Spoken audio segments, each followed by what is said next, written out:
Naturel, idyllique pour la réalisation de vos événements particuliers ou professionnels. Vous êtes à la recherche d'un cadre d'exception et Tahami, les Jardins du Cap, site d'exception, met à votre disposition des espaces de réception en plein air ou couverts pouvant accueillir vos manifestations. Et Tahami, les Jardins du Cap, est ouvert en location pour vos événements tous les jours au grand public de vendredi à dimanche. Notre chef vous propose une belle variété de grillades au son de notre orchestre. Samedi et dimanche dès 10h, le centre aéré accueille les enfants et leur offre une diversité d'activités ludiques. Dans un écrin de verdure, une équipe de professionnels dévoués s'attelle à satisfaire vos exigences afin de vous faire vivre des moments magiques, exceptionnels, inoubliables. De jour comme de nuit, les amoureux de la nature seront séduits. Alors n'hésitez plus, succombez au charme des Tahami et retrouvez-nous en fin de semaine. Et Tahami, la simplicité au naturel.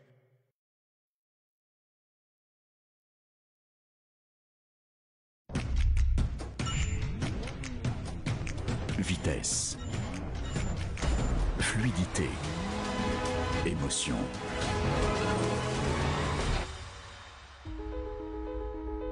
Réalisme.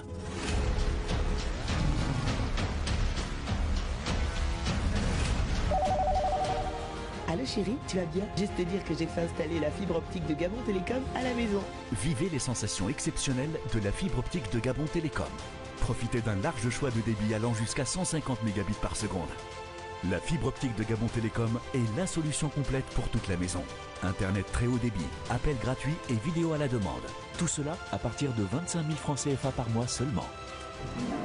Gabon Télécom, le réseau du haut débit.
Bonsoir à tous, dimanche 8 décembre 2019. Merci de nous rejoindre sur Gabon Première.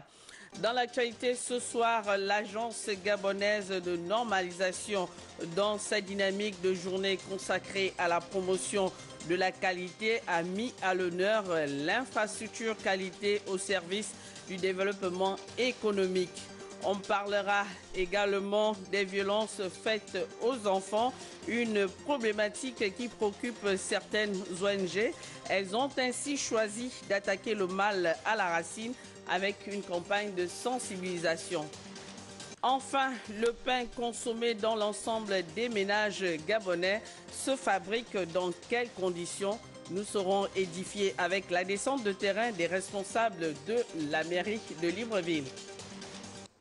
Bienvenue dans ce journal. On commence avec le grand titre de ce journal. L'agence gabonaise de normalisation Aganor a organisé sa deuxième journée de promotion de la qualité sous le thème « L'infrastructure qualité au service du développement ». D'autres détails avec Sheila Mebalé et Arnaud Mengue.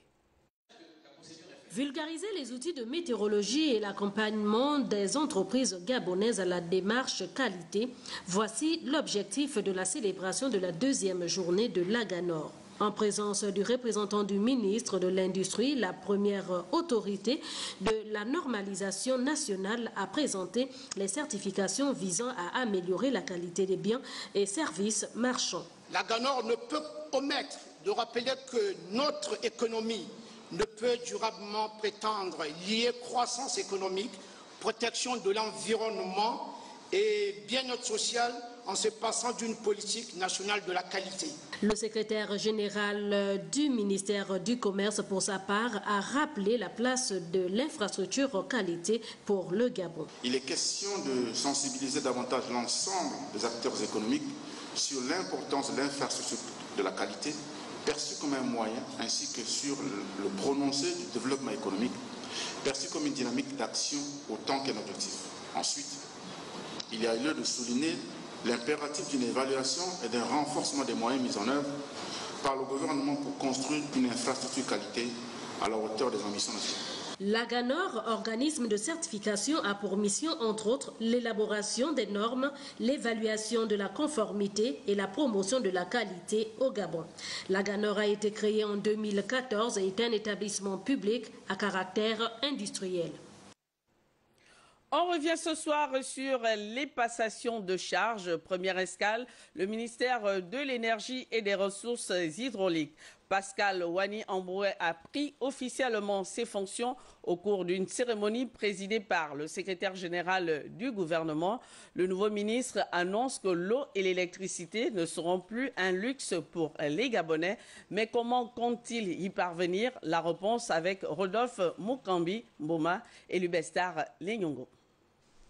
C'est une cérémonie de passation bien particulière. Le nouveau ministre reçoit les dossiers du département énergie et ressources hydrauliques des mains du secrétaire général du gouvernement, des dossiers transmis par le secrétaire général de ce ministère, en lieu et place du ministre sortant interpellé dans le cadre de l'opération Scorpion. Je vous transmets symboliquement les dossiers qui font partie du département ministériel dont vous avez désormais la charge. Pour sa première prise de parole, Pascal Wani-Ambroué mesure les charges de sa mission dans un département à forte connotation sociale. La problématique de l'eau et de l'énergie ne doit plus être pour les Gabonais une problématique de luxe. Tous les Gabonais doivent pouvoir accéder à l'eau et à l'électricité. Pour que l'eau et l'électricité ne soient plus un luxe pour les Gabonais, le nouveau patron annonce un plan d'action ambitieux. Je vais mettre en place un plan d'urgence, de redéploiement stratégique de l'eau et de l'électricité pour faire en sorte que nous puissions être en ligne avec les aspirations des Gabonais. Celles qui voudraient que chaque Gabonais puisse être heureux à travers la volonté du chef de l'État qui a demandé à ce qu'il ne serait heureux que si les Gabonais sont heureux. Et pour être efficace, il décline 4 axes d'orientation. Il nous faut mettre en place une bonne équipe d'intégration qui va nous permettre de travailler avec les différents partenaires, notamment au niveau domestique, mais aussi au niveau international. Il nous faut une conduite du changement, faire en sorte désormais que nous ayons tous les éléments infrastructurels, mais aussi administratifs pour être efficaces. Parce que l'objectif recherché par le président de la République, c'est la performance. Pascal Wani-Ambroué fait son retour au gouvernement après avoir perdu le poste de ministre du pétrole il y a près de 6 mois. Un retour en grâce dans un secteur aussi sensible dont les populations attendent des actions fortes des plus hautes autorités.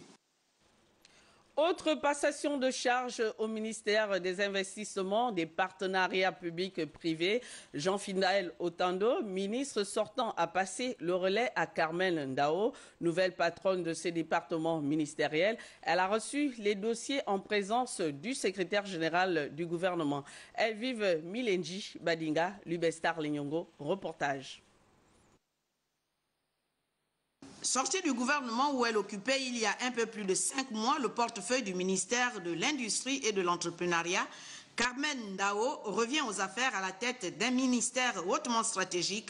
Droit dans ses bottes, Jean-Fidèle Otando, son aîné, invité à prendre ses aises désormais à la Maison du Peuple, lui passe le flambeau en ces termes. Que mes vœux de réussite vous accompagnent. Je vous laisse, mais je ne vous quitte pas. Tout ce qui a un début a une fin, mais chaque fin est le début de nouveau départ. Madame le ministre, qui a désormais la gestion d'un secteur clé, l'investissement du pays, a rendu un hommage à son aîné qui a dirigé avec maestria ce ministère si complexe en y engageant des réformes. Cher aîné, comme vous l'avez dit, lui prend hommage déjà pour le travail accompli. Nous savons que ce n'est pas un ministère facile, mais vous avez vous-même énoncé des dossiers, pas des moindres, qui ont quand même connu un aboutissement. Et donc, il me revient donc de continuer sur cette voie qui est déjà tracée. Fidèle à la vision du chef de l'État qui veut faire de l'investissement et des partenariats publics-privés un véritable levier de développement économique et social, Madame Carmen Ndao réaffirme. Il me revient donc de poursuivre la vision du chef de l'État qui veut, au travers de ce ministère, faire de l'investissement et des PPP un véritable levier de développement économique et social de notre pays. Pour réussir ce challenge, Madame le ministre compte sur la compétence reconnue des collaborateurs pour la continuité des actes.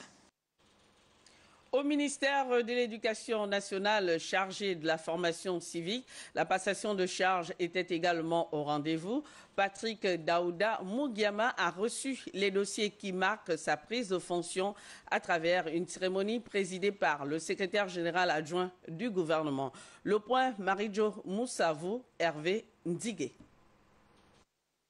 Au ministère de l'Éducation nationale chargé de la formation civique, après près d'un an de bons et loyaux services, Michel Menga Messon s'en va, fier du travail accompli.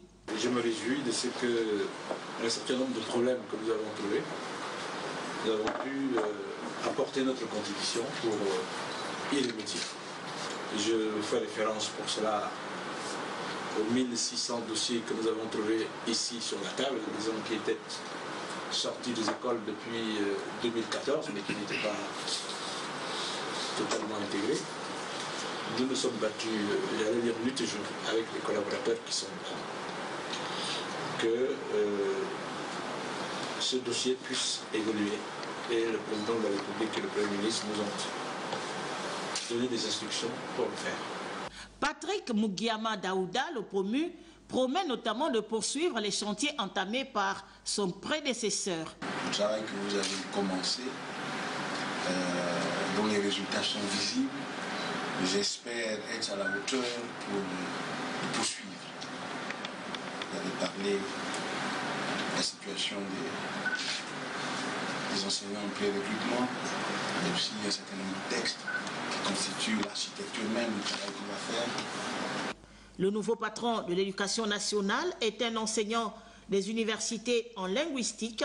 Il a également occupé le poste de chef de département éducation à la présidence de la République, ensuite conseiller spécial du président de la République et puis coordonnateur général de la Task Force de l'éducation tenue récemment à Libreville. Et notez que demain, lundi 9 décembre 2019, le Gabon célèbre, à l'instar de la communauté internationale, la journée de lutte contre la corruption. Le thème national retenu cette année est la corruption dans les marchés publics. À cette occasion, la Commission nationale de lutte contre l'enrichissement illicite organise dès 8 heures à l'auditorium du ministère des Forêts des conférences débats avec le concours des administrations impliquées dans la chaîne de passation des marchés publics ainsi que les opérateurs économiques et les partenaires au développement. Le public y est convié. À mi-parcours entre le social et l'éducation, l'ONG Rien n'est perdu sensibilise les enfants, les parents et sur les dangers de la violence, notamment les violences sur les enfants. L'exposé était animé par la directrice des affaires sociales. Reportage Rodolphe Mukambi, Mboma, Michel John Boudéa. Tout débute sous forme de jeu. Les enfants sont amenés à expliquer la notion de violence dans leur jargon. La violence, c'est donc lorsque tu fais quelque chose qui n'est pas correct. Quand il brutalise ton ami. La conférencière se livre ensuite à un exposé très pédagogique. Elle veut faire passer le plus simplement possible son message de sensibilisation sur les formes et les dangers de la violence. Il y a de la violence partout, dans les familles, dans les rues, à l'école, on ne parle plus que de violence. Donc il est de notre devoir de sensibiliser tout le monde sur ce fléau qui est destructeur de vie. Parce que la violence, elle détruit. Nous savons combien de parents ont perdu leurs enfants dans les établissements scolaires parce qu'il y a eu une violence. L'exercice a bien fonctionné. Cette jeune fille de 13 ans est venue partager son témoignage. Sa copine de 13 ans s'est suicidée à la suite d'une violence sexuelle. Il faut prendre conscience du mal. Et il faut appliquer les lois. Nous avons des lois. Et il faut que les parents sachent que les enfants sont une responsabilité, qu'on leur a confié et qu'ils ont le devoir de les conduire jusqu'à l'âge adulte, sain et sauf. Cette rencontre de sensibilisation est une initiative de l'ONG Rien n'est perdu en collaboration avec l'UNICEF. Le choix du thème est motivé par la récurrence des violences de tout genre. Il faut quand même dire qu'avec l'UNICEF, ça fait plusieurs semaines, plusieurs mois Nous sommes ensemble en train de travailler sur ce dossier. Aujourd'hui, nous sommes à la phase de matérialisation avec cette campagne de sensibilisation, formation et cours. Il y a même des prises en charge de certains enfants qui ont été traumatisés soit par un viol, soit par des violences psychologiques. Selon une étude publiée en 2010 sur les violences faites aux enfants menée par la Direction générale de la famille, en collaboration avec l'UNICEF, 40% des violences sur les enfants sont exercées dans les familles. Les parents aussi ont été expressément invités à cette sensibilisation. Les violences en milieu scolaire, un véritable fléau que l'Agence de sécurité et assistance des AKB s'engage à combattre. Les responsables de cette agence étaient d'ailleurs réunis pour faire le point des activités et peaufiner la stratégie d'attaque. Reportage Wilfried Piga Mwamba, Guy Franklin Mangenga. Ces jeunes bénévoles de l'Agence de sécurité et assistance des AKB inscrits dans la lutte contre les violences en milieu scolaire se sont regroupés ici pour leur traditionnel bilan de fin de semaine. Les manquements observés et les stratégies à adopter afin d'endiguer le phénomène, ce sont entre autres les points abordés. Je les ai rassemblés encore samedi aujourd'hui pour déjà les féliciter pour l'effort qu'ils font sur le terrain. Et j'ai profité aussi à leur montrer les contrats qui ont été signés par 5 établissements par rapport à notre travail que nous effectuons sur le site. On a un droit de regard pour leur sécurité. On a un droit de regard pour leur avenir. Ce sont eux les élites de demain. Donc nous devons aussi contribuer à leur réussite. Ils interviennent dans certains lycées et collèges de Libreville, au Vendo et à Kanda, dont le taux d'insécurité est plus que préoccupant. Nous avons ciblé 25 établissements à fort taux d'insécurité et nous sommes vraiment contents que sur le nombre que nous avons écrit, il y a quand même eu 5 contrats signés avec l'entendement des chefs d'établissement et des présidents des associations des parents d'élèves. En donnant une chance à cette jeunesse engagée, le responsable d'ASA et les différentes APE qui l'accompagnent contribuent aux politiques de réduction du chômage et de réinsertion sociale impulsées par les plus hautes autorités de la nation. Direction Port-Gentil dans la province de Logoué-Maritime. Les cliniques privées de cette ville connaissent d'énormes difficultés entre salaires impayés, personnel soignant non compétent et cliniques non conformes à la loi. Les patients sont exposés en permanence au danger. Reportage Michel Aura du Château, Olivier Badinga, Gabon Première, Port-Gentil. La prolifération des cliniques privées dans la commune de Port-Gentil est un véritable phénomène. Véritable business commercial, les cliniques privées émergent dans la ville du Sable chaque année, tout en échappant aux normes en vigueur. Certaines d'entre elles brillent par leur incompétence, quand d'autres connaissent des problèmes de gestion assez inquiétants. Si pour ouvrir une clinique ou une polyclinique, il faut une autorisation du ministère en charge de la Santé qui suit toute une pléthore de contrôles, l'on se demande toujours comment certaines cliniques ouvrent et exercent sans pour autant répondre à ces critères pourtant primordiaux. Quand elles ne sont pas conformes, elles font face à des problèmes de gestion du personnel. En effet, dans certaines cliniques de la place, des infirmières peinent souvent à percevoir leur salaire, une situation décriée et dénoncée par les principales concernées. Subissant des pressions multiformes et voulant préserver leurs emplois, elles n'ont pas souhaité s'exprimer devant nos caméras. Impossible non plus d'obtenir des entretiens avec les responsables de cliniques. Comment comprendre que des cliniques qui reçoivent par jour au moins un patient n'arrivent pas à régulariser leurs agents, pourtant assidus et fidèles? Comment peut-on concevoir que le personnel médical, non qualifié parfois, exerce librement et impunément, mettant en péril la santé des populations? C'est autant de questions que nous nous posons et dont les réponses devraient émaner des services compétents. Un audit devrait être mené dans certaines cliniques de la ville afin d'épurer le secteur et mettre hors d'état de nuire ces cliniques peu ou pas conformes. Et Tchibanga, dans la province de la Nyanga, vit au rythme des inondations. Les pluies qui s'abattent dans cette localité plongent les populations sous les eaux. Et pour cause, la météo n'est pas en leur faveur. Les explications de notre correspondant sur place à Tchibanga, Judas Biviga. C'est une véritable grâce qui a accompagné cette famille au moment où la mort frappait à leur porte suite à l'écroulement du mur de leur chambre. À l'origine, la montée des eaux due à une forte pluie qui s'est abattue dans la nuit de jeudi à vendredi. C'est la première fois qu'on voit ça. C'est-à-dire s'il y a des régions, ça n'arrive pas jusqu'à ce point-là. C'est-à-dire une fois, quand il y a un peu les eaux, après, vite fait, ça part. Mais aujourd'hui, on ne sait pas. Tout ce que vous avez vu là, c'est tombé dans la nuit. Maintenant, s'il y avait, supposons, tu rentrais dans un verre de plus, mais vite fait, tu pars, c'est pas. Mais le gouvernement nous aide. Parce qu'à Lambaréné, il a aidé d'autres. À Mouila, pareil. Mais il n'a qu'à voir aussi notre cas. C'est la pluie, quand la pluie a terminé au milieu de la nuit, c'est là où le débit d'eau s'est rempli dans la maison à cause de la pluie là. Mais les lits sont hauts, on a dû mettre les lits sur les briques. Comme ça qu'on a fait pour dormir. Même là, on n'a pas pu bien dormir avec les enfants parce que nous-mêmes, on était debout.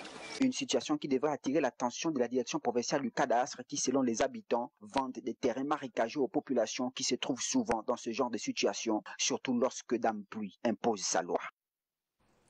Ces inondations font donc les dégâts. D'ailleurs, les sinistrés sont nombreux. Mais informé de la situation, le gouverneur de la province de la Nyanga s'est rendu sur les lieux s'enquérir de l'ampleur des dégâts. Retrouvons Judas Biviga. Sitôt informé, le gouverneur de province Christian Leka est allé se rendre compte des dégâts causés par la montée des eaux suite aux fortes pluies qui se sont abattues cette semaine dans la capitale linoise, où de nombreuses familles sont devenues des sans-abri et plusieurs dégâts matériels enregistrés. C'est pas aujourd'hui qu'on est inondé. Tous les jours, on est comme ça, là, inondé avec l'eau. Il y a les sinistrés, les maisons qui sont vraiment cassées. Quand vous partez là-bas en bas, vous allez vous-même voir, vous allez vous-même constater que vraiment les gens là souffrent.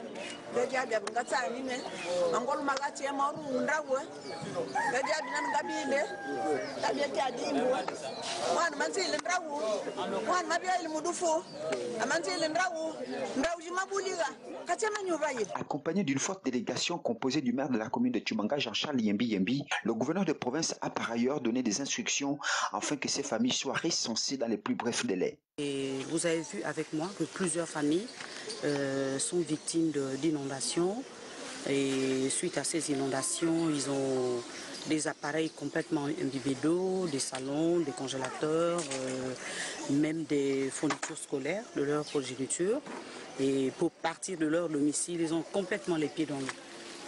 Ce qui a justifié ma présence sur le terrain et donner des instructions à M. le maire pour qu'une équipe se mette au travail, pour que toutes ces familles soient recensées afin que nous donnons la bonne information à qui de droit. Vivement que ces cris d'alarme auront attiré l'attention du gouvernement de la République.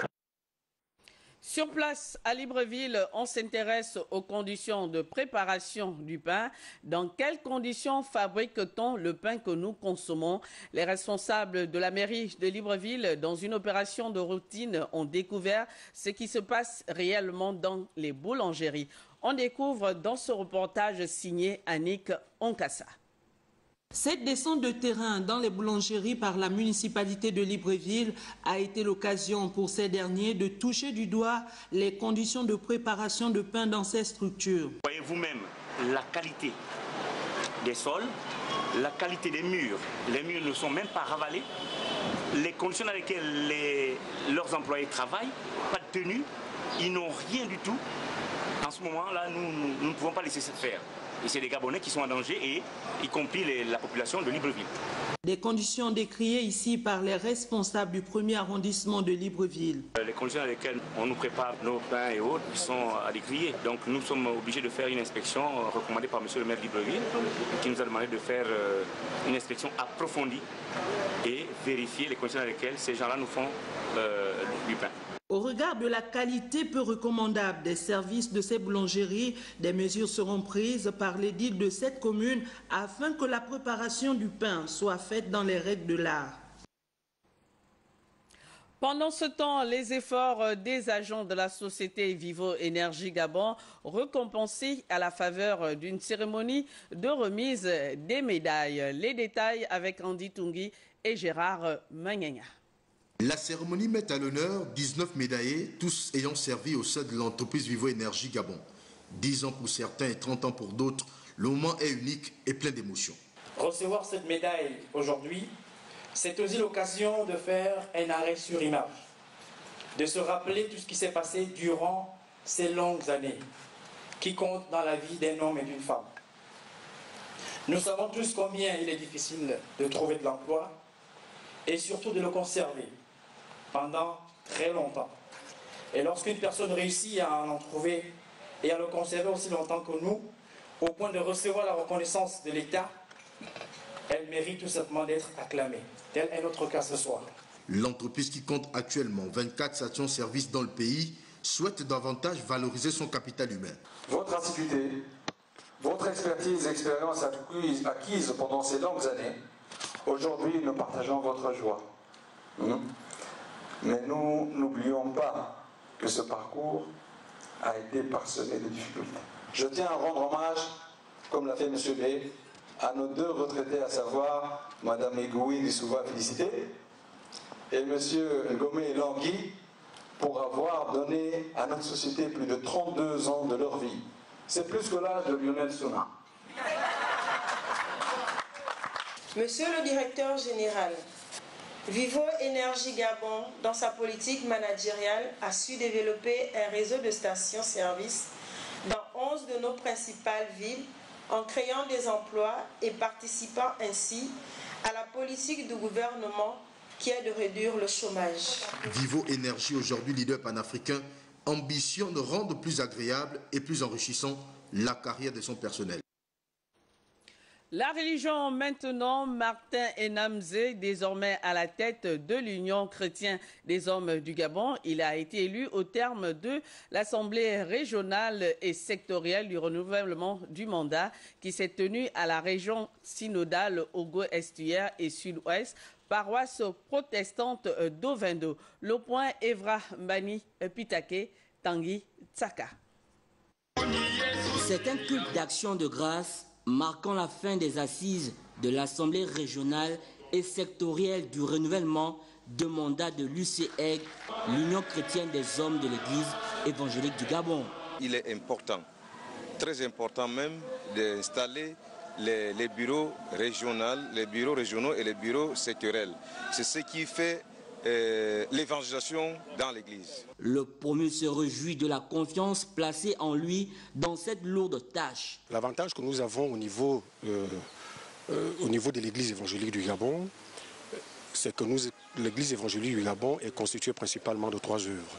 Nous avons l'Union chrétienne des femmes, nous avons l'Union chrétienne des hommes et nous avons l'Union chrétienne des jeunes. Et dans chaque œuvre, il y a des départements. Nous avons au niveau de l'UCEG à la présidence nationale, au niveau du Conseil national, l'œuvre sociale. Le président national de l'UCEG, quant à lui, a profité de ces moments de communion fraternelle pour exhorter les uns et les autres dans la foi. Je demanderai à nos bergers aujourd'hui de ne faire que rien que le travail de Dieu. Ils ont été appelés pour faire le travail de Dieu. Si à travers leur prédication, si à travers leur message, si à travers les activités ecclésiastiques et religieuses, si à partir de là que ces derniers pourront effectivement ramener les brebis égarées. En marge des travaux de l'Assemblée régionale du renouvellement de mandat de l'UCEG, il y a eu également l'installation des nouveaux membres de ce mouvement de l'Église évangélique du Gabon. Fin également du séminaire organisé par le ministère de l'Esprit et de la Justice. Ce séminaire qui avait pour thème « Les ténèbres ont reculé » a eu le mérite d'édifier les fidèles sur la connaissance de Dieu. Les précisions avec Patrick Zogué-Bekali.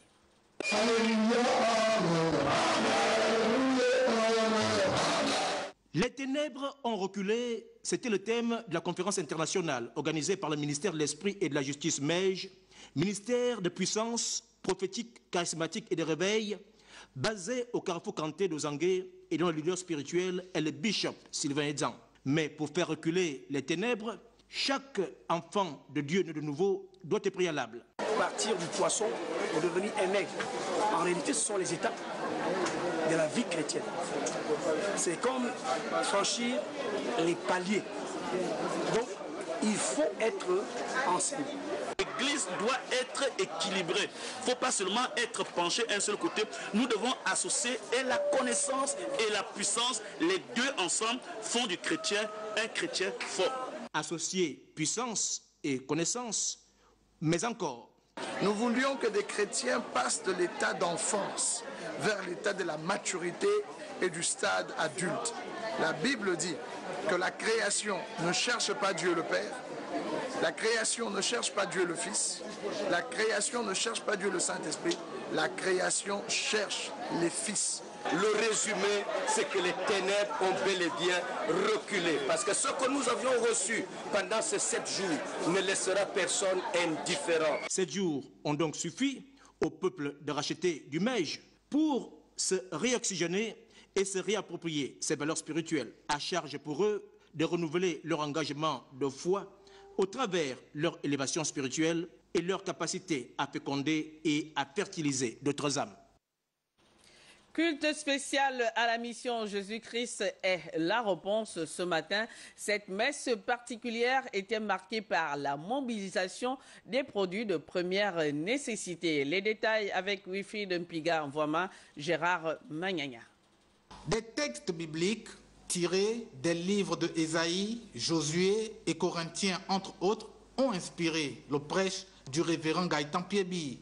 Des enseignements pour inculquer aux fidèles des valeurs relatives aux clés de la réussite, à la loi de l'attitude, de l'action et des résultats, mais aussi à celle de l'humilité. Paul dit, lorsque nous apportons un soutien, un don à une personne qui est vulnérable, on doit avoir une attitude positive. Maintenant, le terme utilisé, c'est « si je n'ai pas l'amour, cela ne me sert à rien ». Donc l'amour est d'abord une attitude intérieure. C'est une manière de voir les choses, de penser, d'agir et de réagir. L'application des 3 clés de sagesse du Christ, ponctuée par l'enseignement, le partage et la guérison, a orienté le culte vers les préparatifs de l'action sociale prévue le week-end prochain dans la commune de Ntoum. C'est une action que la mission JCR mène depuis longtemps à travers son leader, le révérend Binti Piebi. On a fait des missions sur Ntoum depuis le mois d'octobre pour recenser vraiment les familles démunies. On a recensé à peu près 200 familles. Donc nous partons le 14, c'est pour donner, apporter quelque chose à ces familles pour qu'elles puissent quand même, pendant une période de 3 mois, pouvoir subvenir à leurs besoins alimentaires. La particularité du culte réside donc dans la collecte des produits de première nécessité, des vivres, dont des fidèles de la mission Jésus-Christ est la réponse pour les croyants démunis d'Ntoum. À cheval entre la religion et la politique, le pasteur Joseph Jonathan Mbon a échangé avec les populations du 2e arrondissement de Libreville. Objectif, amener les Gabonais à mieux comprendre le fonctionnement de leurs institutions. Compte rendu Templar et Banabesolo, Gérard Magnagna. Le bâton de pèlerin de Joseph Jonathan Mbon ne faiblit pas. Au 2e arrondissement de Libreville, l'homme a une fois de plus engagé ses concitoyens au respect des institutions. Le message d'aujourd'hui n'est qu'un message de sensibilisation pour faire savoir déjà à nos populations qu'il est important de respecter nos autorités, respecter les institutions de la République. Le message de la réunion de cet après-midi est de savoir que nous avons tout à gagner en restant en politique. Nous avons tout à gagner en continuant à pratiquer la politique de notre pays, parce que c'est de là d'où découlera le succès de notre pays.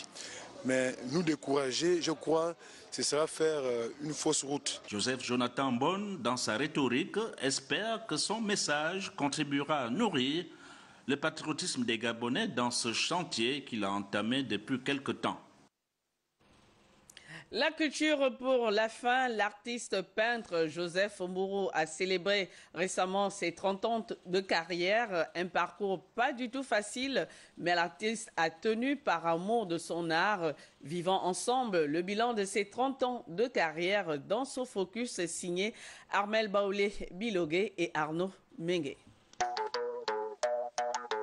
Né à Port-Gentil, Maître Georges Mburu est l'un des artistes les plus représentatifs de l'art contemporain, confirment les critiques d'art. Cette saison, le peintre, maître Georges Mbourou, fête ses 30 ans de carrière avec une vingtaine d'œuvres d'art sur le thème de la lumière. En 30 ans de carrière, le peintre fait un bilan à mi-parcours. Un bilan à mi-parcours positif. J'aime bien le chemin que j'ai parcouru. Un chemin fait des preuves. Un chemin difficile. Je pense que la satisfaction vient de l'épreuve vaincue. Parce que toute épreuve n'est pas là pour nous détruire, mais pour s'inciter à nous surpasser. Et moi, j'ai travaillé dur pour arriver là où je suis aujourd'hui et je continue. De la lumière à la nature, le beauty, aux expressions plurielles de notre culture, le peintre traduit des réflexions, des regards croisés qui laissent entrevoir une quête d'interrogation sur l'homme et son environnement. La femme que je peins est un symbole. Je ne peins pas la femme humaine en tant que conscience, mais je peins ce qu'on appelle la dimension féminine. C'est cette entité-là qui m'a porté pour comprendre la lumière. C'est pourquoi on voit beaucoup de femmes dans mes tableaux. C'est la dimension féminine que je peins et qui habite au sein de toute entité féminine. C'est cette entité-là qui forme la forme de femme humaine. Sans elle, la vie n'existe pas. Le public venu nombreux à cette exposition de peinture s'est laissé entraîner. La culture a besoin de plus de regards. Le mien, il est individuel, il est personnel, il est sentimental, il est affectif, parce que j'ai accompagné Mbourou très tôt dans ce qu'il a commencé à faire. Mais je crois que... Vous avez cru en lui, 30 ans? Évidemment, dès le départ, c'était une peinture différente de celle qu'il développe aujourd'hui, mais j'ai cru en lui parce qu'il y avait un génie qui perçait sous les débuts de cet artiste-là. Je vois toujours dans les tableaux de Georges Mbourou la nature et la culture. Donc, la culture c'est évident, mais toutes les couleurs de la forêt, toutes les couleurs de l'eau. Je sais que Georges c'est un homme des lacs, donc on voit toujours un peu de l'eau, mais un peu de forêt. Et l'homme au milieu. L'étoile de maître Georges Mbourou nous interpelle jusqu'au 30 décembre à la Chambre de commerce de Libreville. Et voilà, c'est la fin de ce journal. Merci de l'avoir regardé. Merci à tous nos téléspectateurs de Tchibanga dans la province de l'Anyanga. Chapeau à toute l'équipe technique et de coordination. À très vite sur Gabon Première. Excellente suite au programme. Au revoir.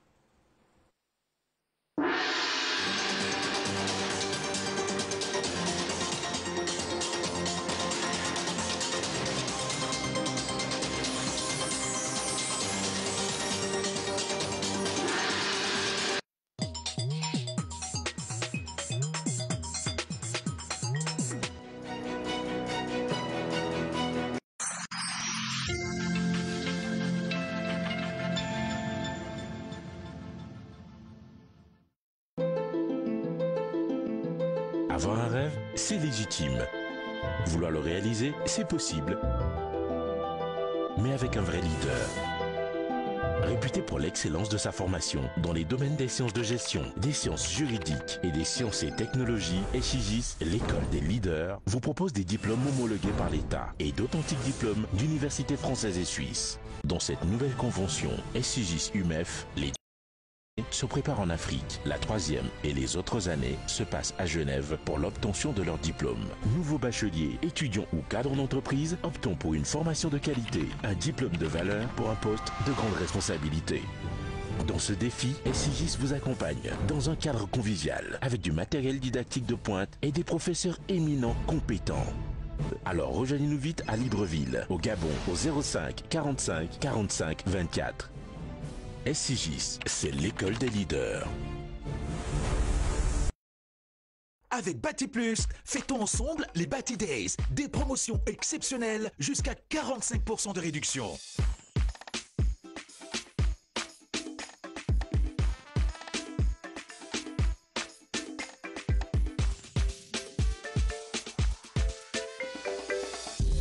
Fêtons ensemble les Bati Days, le rendez-vous incontournable de Bati Plus du 30 novembre au 14 décembre, avec jusqu'à 45% de réduction. Des remises sur le carrelage, le sanitaire, la robinetterie et bien plus encore. Alors, courons chez Bati Plus et fêtons ensemble les Bati Days.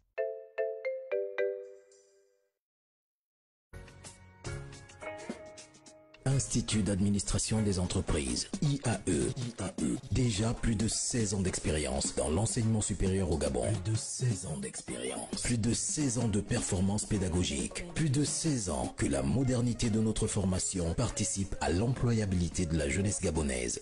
Bachelier, non bachelier, professionnel, rejoignez l'expérience et l'expertise de nos équipes.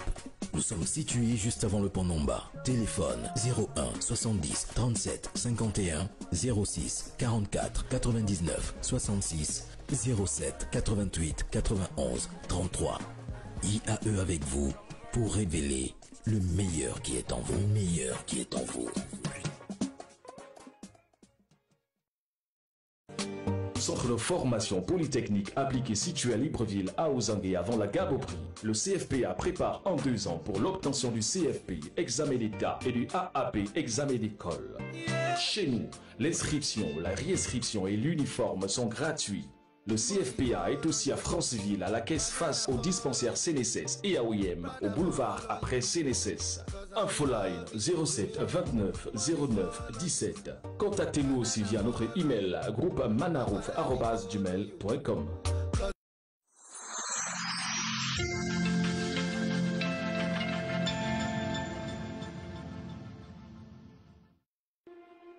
Le braconnage en Afrique et surtout au Gabon ne cesse de prendre des proportions alarmantes. Le degré et l'étendue de la violence est perpétrée par les braconniers sur la faune et les éco-gardes en charge de sa préservation représente une réelle menace pour la biodiversité et la sécurité régionale. Il est temps de faire quelque chose face à cette menace grandissante. En Afrique, ce sont plus de 1000 gardes forestiers tués dans l'exercice de leurs fonctions en l'espace d'une décennie. Nos éco-gardes doivent désormais faire face à des braconniers et trafiquants armés et dangereux, appuyés par des organisations criminelles qui n'hésitent pas à tirer sur les gardes forestiers pour atteindre leurs fins criminelles. Le gouvernement gabonais est engagé dans cette lutte contre cette criminalité environnementale et n'hésite pas à engager leurs efforts pour défendre et protéger notre biodiversité.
Mais, dis-moi, les flacons de produits de beauté, là, c'est destiné à qui? Ôte-moi d'un doute, éclaircis-moi les idées. Je suis un peu dans le noir, là. Ne me dis pas que c'est pour toi. C'est un pot pourri de peau de produits pour la peau? Pot pourri de qui? Mais de celles qui, par exemple, ont des taches noires.